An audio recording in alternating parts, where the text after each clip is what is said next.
വെട്ടിക്കൊല പിന്നെ കുത്തിക്കൊല എന്നാൽ കൂട്ടത്തോടെ കൊല്ലും കൂട്ടക്കൊല. TV തുറന്നാലും വെട്ടിക്കൊല, എൻ്റെ ഫോണ് തുറന്നാലും കുത്തിക്കൊല, എൻ്റെ ഫോണ് തുറന്നാലും കുത്തിക്കൊല.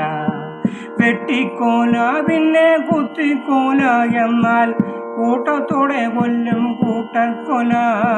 TV തുറന്നാലും വെട്ടിക്കൊല, എൻ്റെ ഫോണ് തുറന്നാലും കുത്തിക്കൊല, എൻ്റെ ഫോണ് തുറന്നാലും കുത്തിക്കൊല.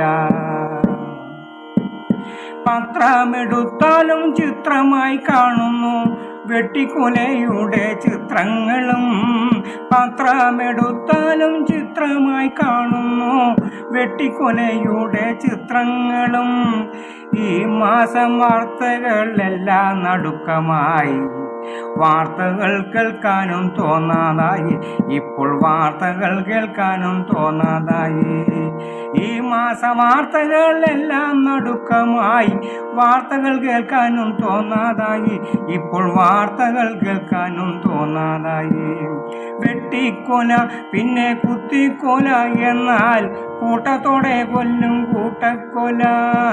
TV തുറന്നാലും വെട്ടിക്കൊല, എൻ്റെ ഫോണ് തുറന്നാലും കുത്തിക്കൊല, ഫോണ് തുറന്നാലും കുത്തിക്കൊല.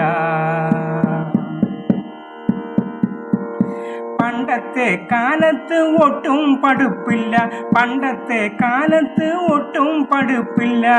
വെട്ടിക്കുത്തിക്കൊല തീരെയില്ല, വെട്ടിക്കുത്തിക്കൊല തീരെയില്ല. കിട്ടുന്ന കൂലിയിൽ കഞ്ഞി കുടിച്ചവർ പാട്ടും കളിയും കഴിഞ്ഞിരുന്നു, അന്ന് പാട്ടും കളിയായി കഴിഞ്ഞിരുന്നു. പണ്ടത്തെ കാലത്ത് ഒട്ടും പഠിപ്പില്ല, വെട്ടിക്കുത്തിക്കൊല തീരെയില്ല. കിട്ടുന്ന കൂലിയിൽ കഞ്ഞി കുടിച്ചവർ പാട്ടും കളിയായി കഴിഞ്ഞിരുന്നു, അന്ന് പാട്ടും കളിയായി കഴിഞ്ഞിരുന്നു.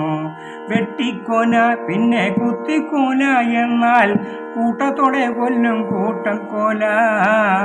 TV തുറന്നാലും വെട്ടിക്കൊല, എൻ്റെ ഫോണ് തുറന്നാലും കുത്തിക്കൊല, എൻ്റെ ഫോണ് തുറന്നാലും കുത്തിക്കൊല. പ്രിയമുള്ളവരെ, 2025 തുടങ്ങി ഈ ജനുവരി മാസം മൊത്തം കൊലകൾ നടക്കുന്ന അറങ്കൊല, തല്ലിക്കൊല, വെട്ടിക്കൊല, മയക്കുമരുന്നിന് അടിമയായി അച്ഛനെയും അമ്മയും കൊല്ലുന്ന കൊല, കുഞ്ഞു മക്കളെ വരെ കൊല്ലുന്ന കാഴ്ചകളാണ് നമ്മളിപ്പോൾ കണ്ടുകൊണ്ടിരിക്കുന്നത്. വളരെ സങ്കടത്തോടെ പത്രം കാണാനോ TV കാണാനോ നമുക്ക് മനസ്സ് വരുന്നില്ല. സാധാരണക്കാർക്ക്, നമ്മൾക്കും കുട്ടികളും പേരമക്കളൊക്കെ ഉണ്ട്. ആ ഒരു അനുഭവ കാവ്യം എൻ്റെ ഭാവനയിൽ ഞാൻ പാടിയതാണ്. തെറ്റുണ്ടെങ്കിൽ ക്ഷമിക്കണം. നിങ്ങളുടെ സ്വന്തം രക്കപ്പൻ സ്വാമി നെന്മാറ. നന്ദി, നമസ്കാരം.